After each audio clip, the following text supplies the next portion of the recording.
সবাইকে স্বাগত জানাচ্ছি। আমি ফিরোজ তোহা। শুরুতেই সংবাদ শিরোনাম জানিয়ে দেব এই মুহূর্তে হাতে পাওয়া সর্বশেষ গুরুত্বপূর্ণ আপডেট বাংলা সংবাদ। শুরুতেই থাকছে হাদি হত্যার বিচার, দেশব্যাপী বিক্ষোভের ডাক ইনকিলাব মঞ্চের। ইনকিলাব মঞ্চের মুখপাত্র শহীদ শরীফ ওসমান বিন হাদি হত্যার বিচারের দাবিতে দেশব্যাপী বিক্ষোভের ডাক দেওয়া হয়েছে। শুক্রবার জুমার নামাজের পর এ কর্মসূচি পালন করা হবে। একই সঙ্গে দোয়া ও মোনাজাত করা হবে। এবারে জানাবো তারেক রহমান সম্ভাব্য প্রধানমন্ত্রী, বিবিসি রয়টার্সের প্রতিবেদন। বিএনপির ভারপ্রাপ্ত চেয়ারম্যান তারেক রহমান প্রায় 17 বছর নির্বাসনে থাকার পর দেশে ফিরেছেন। আসন্ন জাতীয় নির্বাচনের আগে তার এই প্রত্যাবর্তনকে গুরুত্ব দিয়ে সংবাদ প্রকাশ করেছে বিদেশি গণমাধ্যমগুলো। প্রভাবশালী সংবাদ মাধ্যম বিবিসি এবং রয়টার্স তাকে বাংলাদেশের অন্যতম সম্ভাব্য প্রধানমন্ত্রী হিসেবে উল্লেখ করেছে। জানাবো যেভাবে ভোট দিতে পারবেন কারাবন্দীরা। ত্রয়োদশ জাতীয় সংসদ নির্বাচন এবং গণভোটে দেশের জেলখানাগুলো বা আইনি হেফাজতে থাকা ভোটারদের ভোট দেওয়ার বিষয়ে নির্দেশনা জারি করেছে নির্বাচন কমিশন। বুধবার ইসির উপসচিব মোহাম্মদ মনির হোসেন স্বাক্ষরিত এই নির্দেশনা কারা পরিদর্শকের কাছে পাঠানো হয়েছে। এদিকে রাজবাড়ীতে গণপিটুনিতে নিহতের ঘটনা সাম্প্রদায়িক হামলা নয়। রাজবাড়ীতে গণপিটুনিতে একজন নিহতের ঘটনায় বিবৃতি দিয়েছেন প্রধান উপদেষ্টা প্রেস উইং। তাদের দাবি ঘটনাটি মোটেই সাম্প্রদায়িক হামলা নয়, এটি চাঁদাবাজি এবং সন্ত্রাসী কর্মকাণ্ড থেকে উদ্ভূত সহিংস পরিস্থিতি থেকে সৃষ্ট ঘটনা। এবারে জানাবো জাতীয় স্মৃতিসৌধে যাবেন তারেক রহমান, 4 স্তরের নিরাপত্তা। শুক্রবার বাদ-জমা সাভারের জাতীয় স্মৃতিসৌধে জাতির বীর সন্তানদের প্রতি শ্রদ্ধা নিবেদন করবেন বিএনপির ভারপ্রাপ্ত চেয়ারম্যান তারেক রহমান। এ নিয়ে জাতীয় স্মৃতিসৌধ এবং তার আশপাশের এলাকায় আইনশৃঙ্খলা পরিস্থিতি জোরদার করা হয়েছে। নেওয়া হয়েছে 4 স্তরের নিরাপত্তা ব্যবস্থা। এবং সর্বশেষ জানাবো তারেক রহমানকে নিয়ে হাসনাত আব্দুল্লাহর ফেসবুক পোস্ট। বিএনপির ভারপ্রাপ্ত চেয়ারম্যান তারেক রহমানকে নিয়ে সামাজিক যোগাযোগ মাধ্যম ফেসবুকে একটি পোস্ট দিয়েছেন জাতীয় নাগরিক পার্টির দক্ষিণাঞ্চলের মুখ্য সংগঠক হাসনাত আব্দুল্লাহ। বৃহস্পতিবার সন্ধ্যায় নিজের ভেরিফাইড ফেসবুক পেজে পোস্ট দেন তিনি। প্রিয় দর্শক, আপনাদের জন্য হাসনাত আব্দুল্লাহর পোস্টটি উপস্থাপন করছি, সঙ্গে থাকুন। এতক্ষণ দেখছিলেন সংবাদ শিরোনাম, এবার থাকছে বিস্তারিত সংবাদ। আপনি যদি এই চ্যানেলে নতুন হয়ে থাকেন, ভিডিওটি দেখতে দেখতে চ্যানেলটি সাবস্ক্রাইব করে বেল আইকনটি বাজিয়ে রাখুন। আর ভিডিওটি কোথা থেকে দেখছেন বা কোন জেলা থেকে দেখছেন কমেন্ট করে জানিয়ে দিন এই ভিডিও সম্পর্কে আপনার মূল্যবান মতামত। হাদি হত্যার বিচার, দেশব্যাপী বিক্ষোভের ডাক ইনকিলাব মঞ্চের। ইনকিলাব মঞ্চের মুখপাত্র শহীদ শরীফ ওসমান বিন হাদি হত্যার বিচারের দাবিতে দেশব্যাপী বিক্ষোভের ডাক দেওয়া হয়েছে। শুক্রবার জুমার নামাজের পর এ কর্মসূচি পালন করা হবে। একই সঙ্গে দোয়া ও মোনাজাত করা হবে। বৃহস্পতিবার রাতে ইনকিলাব মঞ্চ এবং ওসমান হাদির অফিসিয়াল ফেসবুক পেজে দেওয়া এক পোস্টে কর্মসূচি ঘোষণা করা হয়। পোস্টে উল্লেখ করা হয়েছে, ভারতীয় আধিপত্যবাদ বিরোধী আন্দোলনের অগ্রসেনানী ইনসাফের বাংলাদেশ গড়ার উপকার শহীদ শরীফ ওসমান বিন হাদির হত্যার বিচারের দাবিতে তার রুহের মাগফিরাত কামনায় শুক্রবার জুমার নামাজের পর সারা দেশে দোয়া ও মোনাজাত এবং বিক্ষোভ মিছিল করা হবে। গত 12 ডিসেম্বর দুপুরে জুমার নামাজের পর গণসংযোগ শেষে ফেরার পথে রাজধানীর বিজয়নগরে বক্স কালভার্ট সড়কে চলন্ত রিকশায় থাকা ওসমান হাদিকে গুলি করে সন্ত্রাসীরা। উন্নত চিকিৎসার জন্য ওসমান হাদিকে সিঙ্গাপুরে পাঠিয়েছিল অন্তর্বর্তী সরকার, তবে তাকে আর বাঁচানো যায়নি। গত 18 ডিসেম্বর সিঙ্গাপুরে চিকিৎসাধীন অবস্থায় তিনি মৃত্যুবরণ করেন। তারেক রহমান সম্ভাব্য প্রধানমন্ত্রী, বিবিসি রয়টার্সের প্রতিবেদন। বিএনপির ভারপ্রাপ্ত চেয়ারম্যান তারেক রহমান প্রায় 17 বছর নির্বাসনে থাকার পর দেশে ফিরেছেন। আসন্ন জাতীয় নির্বাচনের আগে তার এই প্রত্যাবর্তনকে গুরুত্ব দিয়ে সংবাদ প্রকাশ করেছে বিভিন্ন গণমাধ্যমগুলো। প্রভাবশালী গণমাধ্যম বিবিসি এবং রয়টার্স তাকে বাংলাদেশের অন্যতম সম্ভাব্য প্রধানমন্ত্রী হিসেবে উল্লেখ করেছে। বৃহস্পতিবার বিবিসির এক প্রতিবেদনে বলা হয়েছে, বাংলাদেশের পরবর্তী প্রধানমন্ত্রী হিসেবে সবচেয়ে এগিয়ে থাকা নেতা তারেক রহমান প্রায় 17 বছর পর দেশে ফিরেছেন। গুরুত্বপূর্ণ জাতীয় নির্বাচনের আগে তার এই প্রত্যাবর্তনকে রাজনৈতিকভাবে তাৎপর্যপূর্ণ বলে মনে করা হচ্ছে। 60 বছর বয়সী তারেক রহমান প্রভাবশালী জিয়া পরিবারের অন্যতম সদস্য। তিনি সাবেক প্রধানমন্ত্রী বেগম খালেদা জিয়ার ছেলে এবং বর্তমানে বাংলাদেশ জাতীয়তাবাদী দলের শীর্ষ নেতা। 2008 সাল থেকে তিনি যুক্তরাজ্যের লন্ডনে বসবাস করছিলেন। নতুন বছরে অনুষ্ঠেয় জাতীয় নির্বাচনে বিএনপি ক্ষমতায় ফিরবে বলে আশা করা হচ্ছে। বিএনপি নির্বাচনে যদি সবচেয়ে বড় দল হিসেবে জয়ী হয়, তাহলে তারেক রহমানই দেশের নতুন প্রধানমন্ত্রী হতে পারেন। এদিকে রয়টার্সের প্রতিবেদনে বলা হয়, প্রায় 17 বছর নির্বাসনে থাকার পর দেশে ফিরছেন বাংলাদেশের জাতীয়তাবাদী দলের ভারপ্রাপ্ত চেয়ারম্যান তারেক রহমান। তার এই প্রত্যাবর্তনের সমর্থকরা নতুন করে চাঙ্গা হবে বলে আশা করছে দল, কারণ তাদের অন্যতম সম্ভাব্য প্রধানমন্ত্রী হিসেবে বিবেচনা করা হচ্ছে তারেক রহমানকেই। প্রতিবেদনে আরও বলা হয়, তারেক রহমানের আগমন উপলক্ষে ঢাকার বিমানবন্দর থেকে সংবর্ধনা স্থল পর্যন্ত সড়কের দুপাশে লাখো নেতাকর্মী জড়ো হন।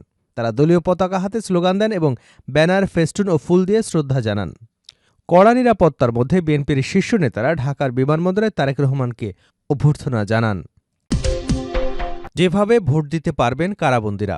ত্রয়োদশ জাতীয় সংসদ নির্বাচনে এবং গণভোটে দেশের জেলখানাগুলো বা আইনি হেফাজতে থাকা ভোটারদের ভোট দেওয়ার জন্য নির্দেশনা জারি করেছে নির্বাচন কমিশন। বুধবার ইসির উপসচিব মোহাম্মদ মনির হোসেন স্বাক্ষরিত এই নির্দেশিকা কারা কর্তৃপক্ষের কাছে পাঠানো হয়েছে। এতে বলা হয়েছে, নির্বাচন পরিচালনা বিধিমালা অনুযায়ী ইন কান্ট্রি পোস্টাল ভোটিং পদ্ধতির মাধ্যমে জেলখানা বা আইনি হেফাজতে থাকা ভোটাররা তাদের ভোটাধিকার প্রয়োগ করতে পারবেন। এতে বলা হয়, আগ্রহী ভোটারদের নিবন্ধন শেষে জেলখানা বা আইনি হেফাজত কর্তৃপক্ষ মুদ্রিত তালিকা, সিল এবং স্বাক্ষরসহ নির্বাচন কমিশনে পাঠাবেন।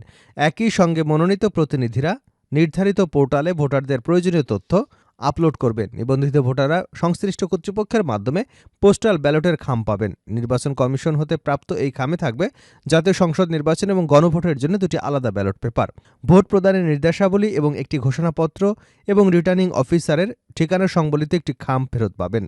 এতে জানানো হয়, জেলখানা বা আইনি হেফাজত কর্তৃপক্ষ ভোটারদের ভোটদানের জন্য ভোটকক্ষ বা গোপন কক্ষ প্রস্তুত করে ভোটের উপযুক্ত পরিবেশ নিশ্চিত করবেন। পোস্টাল ব্যালট পেপারের কোনো প্রার্থীর নাম থাকবে না, শুধু বরাদ্দকৃত প্রতীক এবং প্রতীকের পাশে ফাঁকা ঘর থাকবে।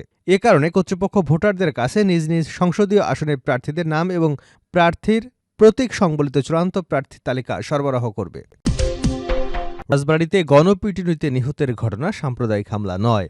রাজবাড়ীতে গণপিটুনিতে একজন নিহতের ঘটনায় বিবৃতি দিয়েছে প্রধান উপদেষ্টার প্রেস উইং। তাদের দাবি, ঘটনাটি মোটেই সাম্প্রদায়িক হামলা নয়, এটি চাঁদাবাজি এবং সন্ত্রাসী কর্মকাণ্ড থেকে উদ্বুদ্ধ সহিংস পরিস্থিতি থেকে সৃষ্ট ঘটনা।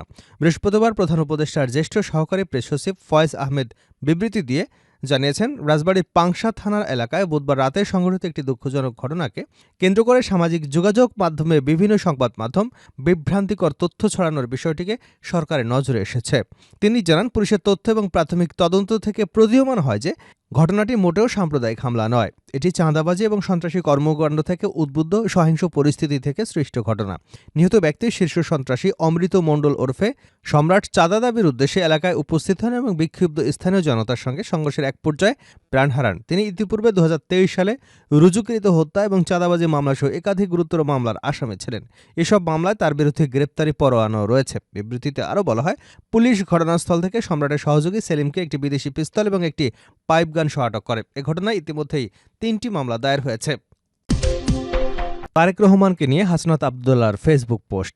বিএনপির ভারপ্রাপ্ত চেয়ারম্যান তারেক রহমানকে নিয়ে সামাজিক যোগাযোগ মাধ্যম ফেসবুকে একটি পোস্ট দিয়েছেন জাতীয় নাগরিক পার্টির দক্ষিণাঞ্চলের মুখ্য সংগঠক হাসনাত আব্দুল্লাহ। বৃহস্পতিবার সন্ধ্যায় নিজের ভেরিফাইড ফেসবুক পেজে এ পোস্ট দেন তিনি। ফেসবুক পোস্টে হাসনাত আব্দুল্লাহ লিখেছেন, প্রায় 1.5 যুগ নির্বাসনে ভেঙে বিএনপির ভারপ্রাপ্ত চেয়ারম্যান তারেক রহমানের স্বদেশ প্রত্যাবর্তনকে ব্যক্তিগত কিংবা সাংগঠনিক অর্জনের সীমাবদ্ধ করতে নয়, বরং বাংলাদেশের ধারাবাহিক গণতান্ত্রিক সংগ্রামের একটি গুরুত্বপূর্ণ অর্জন হিসেবেই মূল্যায়ন করতে চাই। তারেক রহমানের স্বদেশ প্রত্যাবর্তন প্রমাণ করে একজন বাংলাদেশী নাগরিক এবং রাজনৈতিক নেতার নিজ ভূমিতে ফেরার অধিকারকে রাষ্ট্রীয় দমন-পীড়নের মাধ্যমেও ঠেকিয়ে রাখা যায় না। স্বৈরাচার যত শক্তিশালী হোক, জনগণের রাজনৈতিক ইচ্ছাশক্তিকে চিরতরে দমিয়ে রাখতে পারে না। রাজনৈতিক ভিন্নমতের কারণে তারেক রহমান এবং তার পরিবার যেভাবে রাষ্ট্রীয় নির্যাতনের শিকার হয়েছেন, দীর্ঘ নির্বাসনে বাধ্য হয়েছেন, তা গত 1.5 দশকের কর্তৃত্ববাদী শাসনের এক উন্মুক্ত দলিল। তবে মনে রাখা জরুরি, এই প্রত্যাবর্তন সম্ভব হয়েছে হাজারো শহীদের রক্ত, অসংখ্য আহতের ত্যাগ এবং গণঅভ্যুত্থানে সৃষ্ট নতুন রাজনৈতিক বাস্তবতার কারণে। এবং এই বাস্তবতা ক্ষমতার নয়, বরং জনগণের স্বতঃস্ফূর্ত লড়াইয়ের প্রাপ্ত বাস্তবতা। গণঅভ্যুত্থান পরবর্তী সময়ে আমরা এমন একটি বাংলাদেশ চাই, যেখানে ভিন্নমত কোনো অপরাধ নয়, বরং অধিকার। যেখানে রাজনৈতিক অবস্থানের কারণে কাউকে রাষ্ট্রীয় নিপীড়নের শিকার হতে হবে না, বরং রাষ্ট্রই তার সুরক্ষা নিশ্চিত করবে। নতুন বাংলাদেশে গণতন্ত্র শুধু নির্বাচনের বেড়াজালে আবদ্ধ থাকবে না, বরং গণতন্ত্র হয়ে উঠবে মত প্রকাশের স্বাধীনতা, সংগঠিত হওয়ার অধিকার এবং রাজনৈতিক প্রতিযোগিতার ন্যায্য পরিবেশ নিশ্চিত করবার সংজ্ঞা। বিগত 1.5 দশকের অবরুদ্ধ রাজনৈতিক পরিসর ভেঙে আজ আমরা যে নতুন মুক্ত বাংলাদেশের পথে হাঁটছি, সেখানে আইনের শাসন এবং রাজনৈতিক অধিকার নিশ্চিত করাই আমাদের মূল লড়াই। এ লড়াই যেন কোনো ব্যক্তি বা দলের মাঝে সীমাবদ্ধ না থাকে এবং জনগণের সার্বভৌমত্ব যেন পুনঃপ্রতিষ্ঠা পায়, সেটা নিশ্চিত করাও প্রত্যেকটি রাজনীতিবিদদের দায়িত্ব। জনাব তারেক রহমানের প্রত্যাবর্তন দেশের বহুদলীয় গণতন্ত্রের চর্চাকে আরও শক্তিশালী করবে বলে আমরা আশা করি। তবে নতুন রাজনৈতিক বাস্তবতায় সহাবস্থান, পারস্পরিক শ্রদ্ধা এবং সুস্থ ও রাজনৈতিক প্রতিযোগিতার সংস্কৃতি গড়ে তোলাই এখন আমাদের সামনে সবচেয়ে বড় চ্যালেঞ্জ। স্বদেশ প্রত্যাবর্তনকারী জনাব তারেক রহমানকে স্বাগত জানাই। বেগম জিয়া যেন দ্রুতই সুস্থ হয়ে আমাদের মাঝে ফিরে আসেন, ফ্যাসিবাদের বিরুদ্ধে আমাদের সম্পূর্ণ লড়াই পূর্ণ করবার নির্দেশনা দিতে পারেন সেই দোয়া করি। একই সাথে গণতান্ত্রিক বাংলাদেশ বিনির্মাণের সংগ্রামে তারেক রহমানের এই অংশগ্রহণ জনগণের প্রত্যাশা এবং ইতিহাসের দায় পূরণে ভূমিকা রাখবে এই কামনা করি। ইনকিলাব জিন্দাবাদ, বাংলাদেশ চিরজীবী হোক।